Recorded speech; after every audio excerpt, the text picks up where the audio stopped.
The boardroom on the 14th floor of the Harrington Tower smelled like fresh coffee and leather, and the particular kind of confidence that comes from never having been told no. Preston Vance had been talking for 22 minutes about synergy. He was good at it. He had a voice built for rooms like this one, smooth, unhurried, the kind of voice that made whatever it said sound like it had already been decided. He stood at the head of the long glass table with his jacket buttoned and his cufflinks catching the light and $40 million of pending acquisition resting on the next 30 minutes of his performance. That was when the door opened. A woman in grey coveralls stepped in with a mop bucket on wheels. She had a laminated badge clipped to her chest. She moved quietly, the way people move when they have learned to make themselves invisible in rooms that belong to other people. She went to the far corner near the window and began working on a spill that someone had reported 20 minutes earlier. Preston Vance stopped mid-sentence. He looked at her the way you look at something that has no business being where it is. "Excuse me," he said. Not a question, a door closing. She looked up. "There's a meeting in progress," Preston said. "You need to leave." What Preston Vance did not know, what none of the 12 people around that table knew, was that the woman in the grey coveralls had personally reviewed and signed the terms of his employment contract 14 months ago, and that what happened in the next 40 minutes would make sure he never forgot it. Real talk, I need you to stay with this one, because the way this woman handled what came next, you won't see it coming. And when it lands, it's going to land hard. Huntsville, Alabama, the Maple Heights district, a neighborhood that had been called up and coming for so long that the people who actually lived there had stopped waiting for it to arrive and just built what they needed themselves. The street where Zora Kingsley grew up was called Poplar Way. It was 3 blocks of narrow houses with chain link fences and front porches that people actually used. In summer, the sidewalks smelled like cut grass and charcoal. In winter, the cold came off the Tennessee River and settled into everything: the walls, the coats, the bones. Zora was 38 years old. She had been cleaning buildings professionally for 9 years. She worked for a company called Apex Facility Services, which held the maintenance contract for 7 commercial properties in the Huntsville metro area, including the Harrington Tower. She drove a 2014 Honda Civic with a crack in the rear windshield that she had been meaning to fix for 2 years. She kept an extra uniform in a bag in the trunk because sometimes shifts ran long and she didn't always make it home between them. She had a daughter named Amara, who was 11 and who was already better at math than anyone Zora had known at twice that age. Every morning before school, Amara left a small drawing on the kitchen counter, usually an animal, sometimes a building. Once, a portrait of Zora that looked remarkably like her and made Zora stand at the counter for 3 full minutes before she could put it down. Zora had a ritual. Every day, before her first building of the morning, she stopped at a gas station on Cherry Hill Road that sold good coffee in styrofoam cups for $1.25. She added 2 sugars and drank it in the parking lot, leaning against the car, watching the morning come in. She had been doing this for 4 years. The man who worked the morning register, whose name was Otis, had stopped charging her for the second sugar packet about 6 months in. Neither of them had ever mentioned it. What Zora did not talk about at work, what she had never mentioned to a colleague, a supervisor, or a client, was that she had a second life outside the coveralls. 9 years ago, before the cleaning work began, Zora Kingsley had spent 6 years as a contract analyst for a regional labour relations firm. She had a degree in business administration and a graduate certificate in employment law. She had drafted agreements, reviewed compliance packages, and negotiated terms on behalf of executives and organisations across 3 states. Then her mother got sick. Then the medical bills came. Then the firm restructured and her position was eliminated in the same month her mother's hospice care began. Zora had taken the first stable job she could find that gave her flexible hours and a predictable check. The cleaning work paid $22 an hour with overtime and let her be home when Amara got out of school. She was good at it. She was quiet, efficient, and thorough. She never missed a shift. She also never told anyone what she used to do. She didn't think it was relevant. Until the morning it was. Preston Vance had been CEO of Harrington Capital Partners for 16 months. To the investment community, he was a turnaround specialist. He had a reputation for walking into struggling mid-market firms and cutting everything that didn't produce immediate returns. He had a profile in a regional business magazine that described him as relentlessly results-oriented, which was the polite way of saying he was the kind of man who measured people entirely by what they produced and discarded the rest, without ceremony. To the people who worked inside his buildings, he was something more specific. He arrived at 7 every morning and left at 8 every evening. In the 14 hours between, he moved through the office like a weather system, unpredictable, pressure building, and capable of turning cold without warning. He called junior analysts by their job titles instead of their names. He had once sent back a conference room arrangement 3 times because the chairs were not equidistant from the table. He had a way of looking at people in service roles, the reception staff, the mailroom staff, the cleaning crew. That was not exactly disdain. It was closer to the absence of acknowledgement, as though they occupied a category of person that did not require a response. His deputy, a woman named Elaine Wexford, managed the office with the practiced efficiency of someone who had spent years absorbing what he would not. She kept a small bottle of antacids in her desk drawer and took one most afternoons around 3. She had received 2 complaints about Preston from junior staff in the past year. She had addressed both of them with the careful language of someone who understood that addressing them too forcefully would create a problem she was not yet ready to have. The contract analyst who had reviewed Preston Vance's employment agreement 14 months ago was a woman named Zora Kingsley. She had been brought in as an independent contractor by the board of Harrington Capital Partners to assess the terms of the incoming CEO's package before signature. It was standard practice. The board used outside reviewers specifically because they had no stake in the outcome. Zora had been referred through a professional network she still maintained from her previous career. She charged $400 an hour. She had spent 9 hours on Preston's contract, reviewing the compensation structure, the termination clauses, the non-compete provisions, the ethics disclosure requirements. She had flagged 3 issues. All 3 were addressed before the contract was signed. Her name appeared on the final review certificate attached to the contract. The certificate was filed in the board's legal records. It had not been read since. Preston Vance had never seen her face. He had never been told her name. The review had been handled through the board's legal office, at arm's length as these things are. He had no idea she existed. On the 14th floor that morning, the meeting was about an acquisition. Harrington Capital Partners was in the final stages of buying a logistics company called Stonebridge Distribution. $40 million. 12 months of negotiation. The deal was supposed to close in 3 weeks. Preston had been working toward this acquisition since his first month in the role. It was the centerpiece of his restructuring plan. His performance bonus, a figure with 6 zeros, depended on it. Around that glass table sat 12 people, analysts, 2 outside attorneys, a representative from the seller's side, and at the far end, quiet, watching, a man named Gerald Ingram, the chairman of Harrington's board of directors. Gerald was 64. He had white hair, a dark suit, and the stillness of a man who had been in enough rooms to know that the most important information rarely comes from the person talking. When Preston turned to the door and said, "You need to leave," Gerald Ingram was watching, not Preston, not the door. He was watching the woman in the coveralls. He watched her straighten. He watched her look at Preston with a steady expression that was not anger, not embarrassment, and not submission. It was something harder to name. The expression of a person who has been in this exact position before and decided a long time ago exactly how they would respond to it. "I'm sorry to interrupt," she said. Her voice was even, unhurried. She bent down, lifted the mop head from the bucket, and pressed the excess water out with a slow, practiced movement. "There was a spill reported at 8:14. I'll be out of your way in 4 minutes. "I said you need to leave," Preston said, louder now. She did not leave. She continued working. The room had gone very still. Not the productive stillness of a meeting in progress, but the held breath stillness of people who sensed that something was being decided and were not sure what it was yet. Preston Vance set his marker down on the whiteboard ledge. He crossed the room in 6 steps. He stopped 8 feet from her, which was close enough to be a statement, and far enough to maintain the appearance of civility. "I don't think you heard me," he said. "This is a private meeting. Whatever your schedule says, this room takes priority. You can come back when we're done." Zora stopped working. She held the mop handle loosely with both hands and looked at him. Not up at him.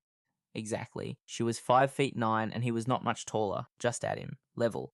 "My work order was issued this morning by building management," she said. "The spill was flagged as a slip hazard. I have a responsibility to address it within the hour.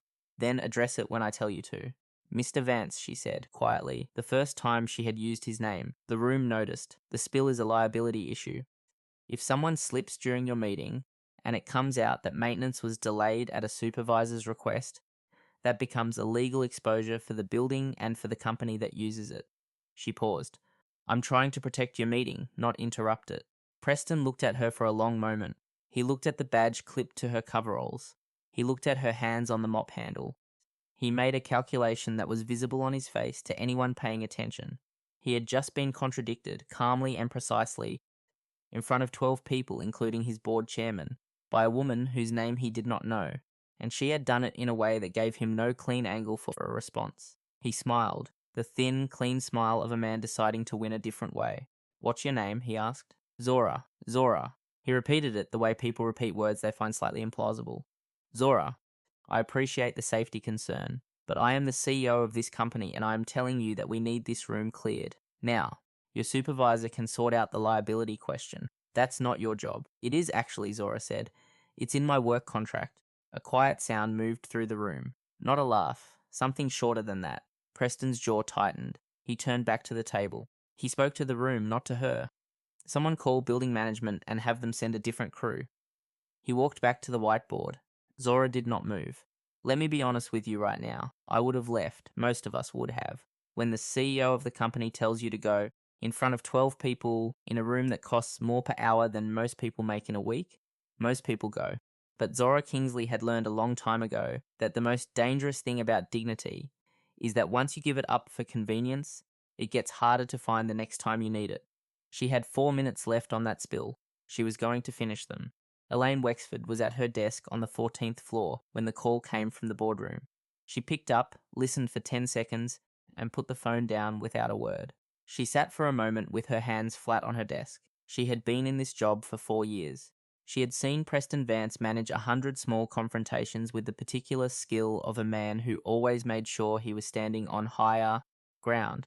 She had also seen 3 situations in 4 years where the ground he was standing on turned out to be not as solid as he thought.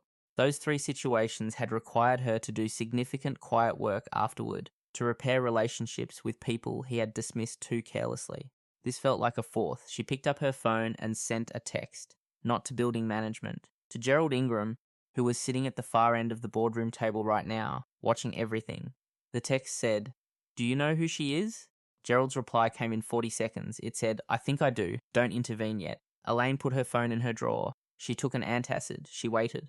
In the boardroom, the meeting had technically resumed. Preston was talking again, but the room was different now. The 12 people around the table were doing the thing that meeting rooms do when something uncomfortable has happened and everyone has agreed, without speaking, to pretend it hasn't. They were listening with their eyes, but their attention was somewhere else. Zora was still in the corner. She had finished the spill. She was making a small note on a work order form clipped to her cart. She was not looking at the table. She was not performing invisibility.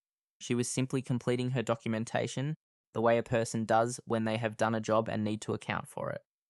One of the junior analysts, a young woman named Tess, who had been at the firm for 7 months, was watching Zora with an expression that was hard to read.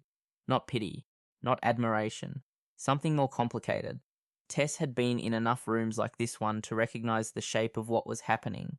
She had been on the receiving end of a version of it herself, twice, in her first 3 months. Both times she had gone back to her desk and said nothing. She pulled out her phone under the table. She opened the notes app. She started typing.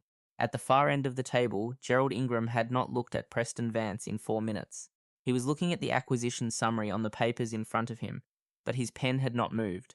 His mind was somewhere 14 months ago, in a review meeting where a contract analyst named Zora Kingsley had flagged a problem in Preston's termination clause that, had it gone unaddressed, would have cost the company approximately $600,000 if Preston ever needed to be removed.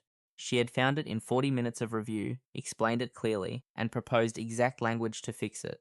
Gerald had thought about her more than once since then, not in a way he had followed up on, just a thought, the kind that settles in the back of your mind the way things do when you recognize something rare. He capped his pen. He looked up.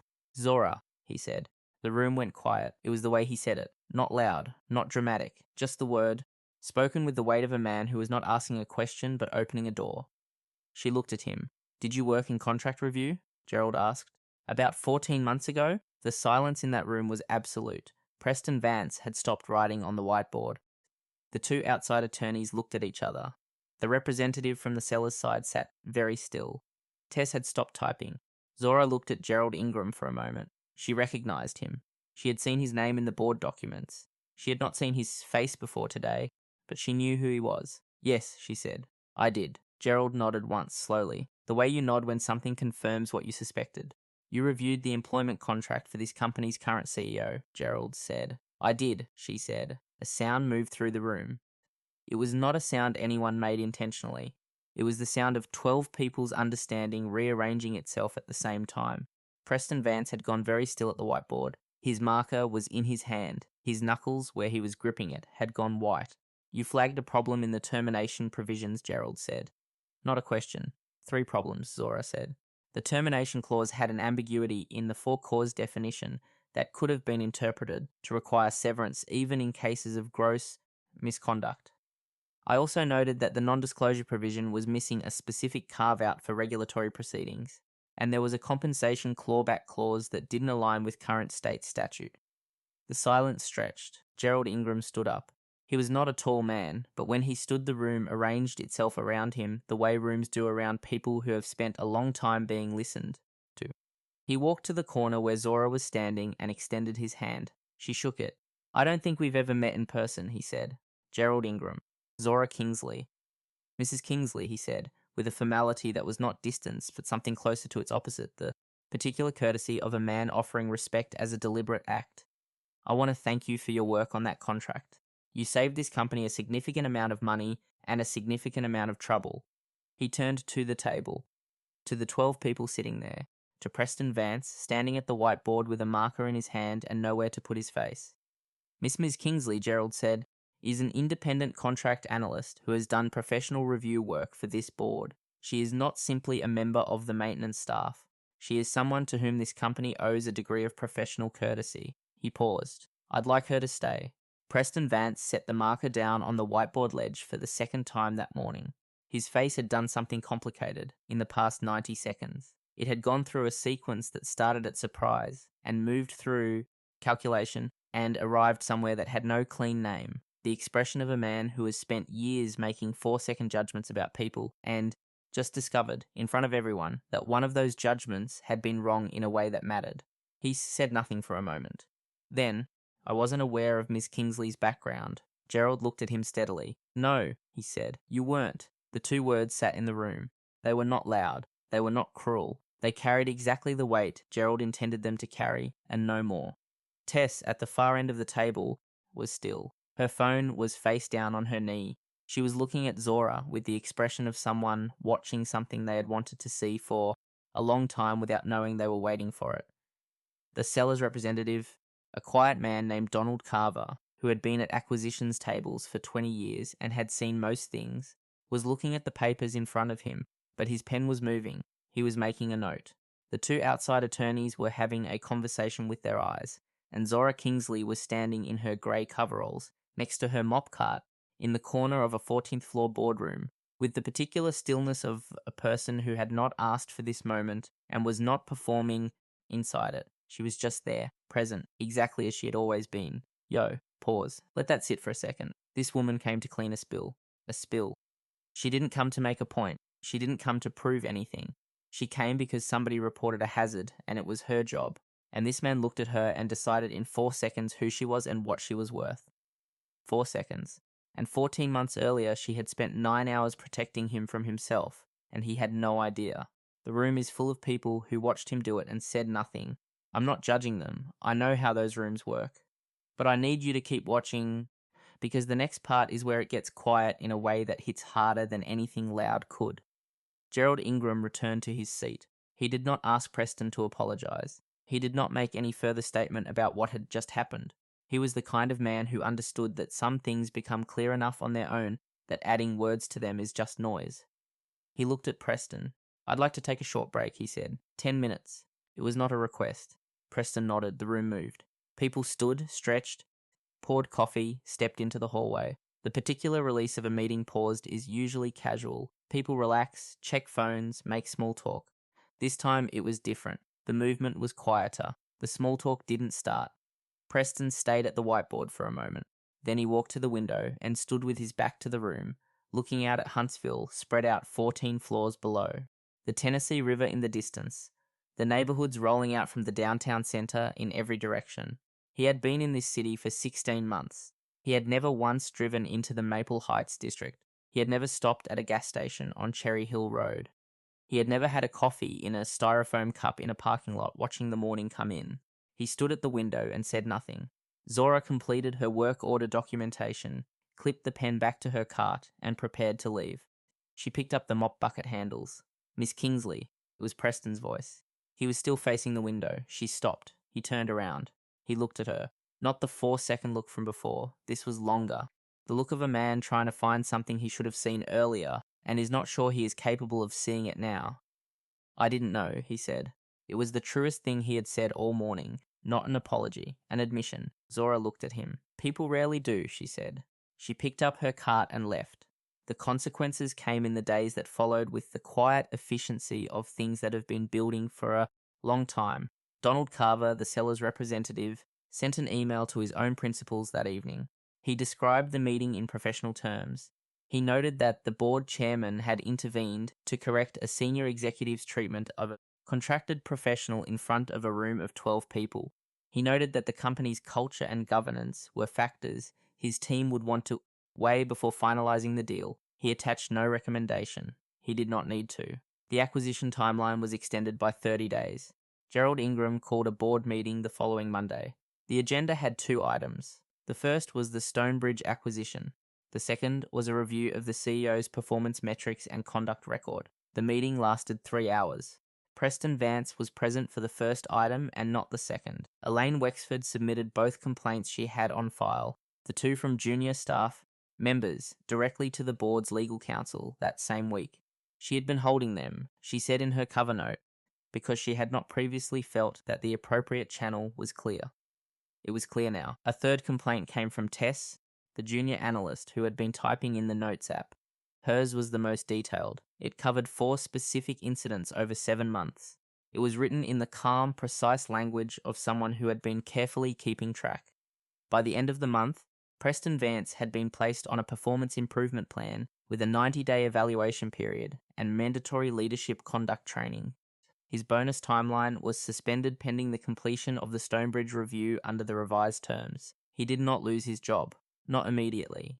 Some things take longer than others. But the room he walked into every morning was different now. Something had shifted in the architecture of it, the way things shift in rooms when a truth has been said in them that everyone heard and nobody can fully unhear. 3 weeks after the boardroom meeting, Gerald Ingram reached out to Zora Kingsley through the professional network that had originally connected them. He asked if she would be interested in taking on a contract review engagement for the Stonebridge acquisition. The work involved assessing the labour and employment provisions in the acquisition agreement, the kind of detail that was easy to miss and expensive to get wrong. He named a rate. It was $450 an hour. Zora sat at her kitchen table on a Thursday evening after Amara had gone to bed and read the email 3 times. On her counter, under the fruit bowl, was that morning's drawing from Amara, a girl in a hard hat standing in front of a tall building, holding something that might have been a clipboard or might have been a book. Amara had drawn her mother's face on the girl, with careful, deliberate strokes. Under the drawing, in Amara's handwriting, "For my mom, who knows everything about everything." Zora read the email a 4th time. Then she opened a reply. "Mr. Ingram, I would be glad to. I can begin on Monday." She closed the laptop. She picked up Amara's drawing and looked at it for a long time. She folded it once and placed it carefully in the inside pocket of her work jacket, the one she wore on cold mornings, where it would be close to her through the day. She went to bed. 6 months after that October morning, Zora Kingsley had completed 4 contract review engagements for 3 different organizations. 2 had come through Gerald Ingram's referral. 1 had come from Donald Carver, the seller's representative, who had been in the boardroom. 1 had come from one of the outside attorneys, who had been sitting at the table and had watched everything, and had later looked up her name in the board records because, he said, he needed someone with exactly her kind of attention for a long-term client. She was still with Apex Facility Services. She had not left. She had reduced her shifts from 5 days to 3 to accommodate the contract work, and Apex had adjusted her schedule without difficulty. Her supervisor, a woman named Renee, who had managed the Harrington Tower account for 6 years, knew something had changed but asked no questions. She trusted Zora, she always had. Amara turned 12 in April.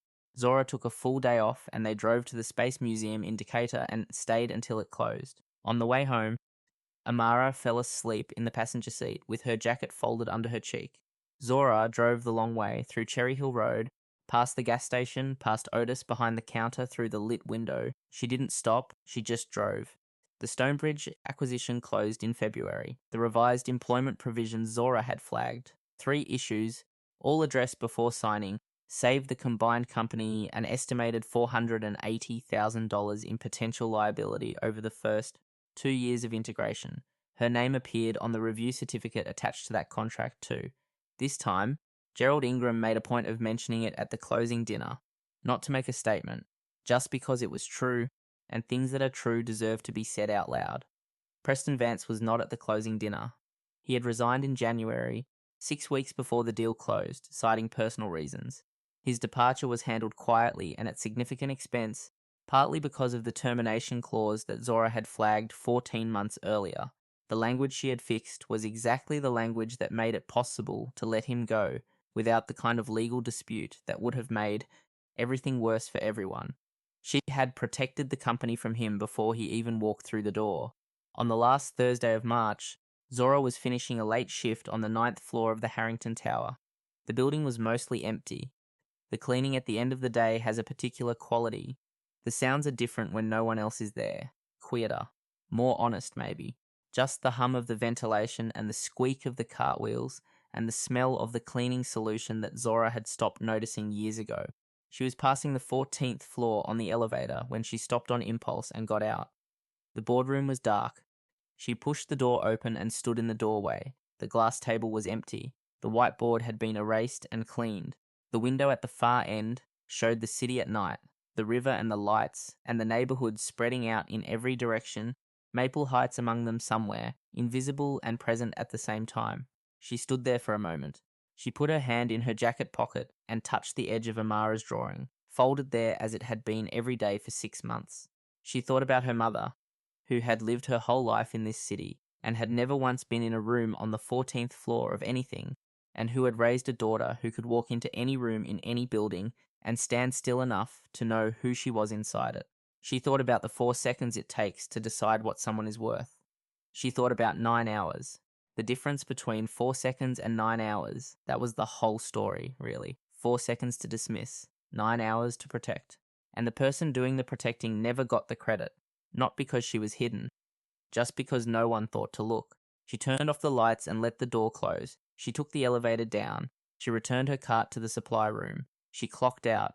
She drove home on Cherry Hill Road with the windows down a little, even though it was cold, because she liked the smell of the night air in this city. She always had. Look, I've been sitting with this story for a while now, and the thing that keeps coming back to me is this. She didn't do anything to get even. She didn't plan it. She didn't set it up. She went to clean a spill. She did her job. She stayed when most of us would have left, not because she was trying to prove something, but because she had 4 minutes left, and she was going to finish them. The room revealed itself. That's all. The room just showed everyone what was already true. Here's what I think about. How many Zoras are in how many rooms right now, being dismissed in 4 seconds by people who have no idea what they're looking at? How many times does that happen in a day, in a week? How many contracts go sideways? How many problems go unflagged? Because the person who could have caught them was told they didn't belong in the room? That one bothers me. If this story reached you, share it with one person who needs to hear it. And if you've ever been underestimated in a room that had no idea who it was dealing with, drop it in the comments. I want to know. I really do.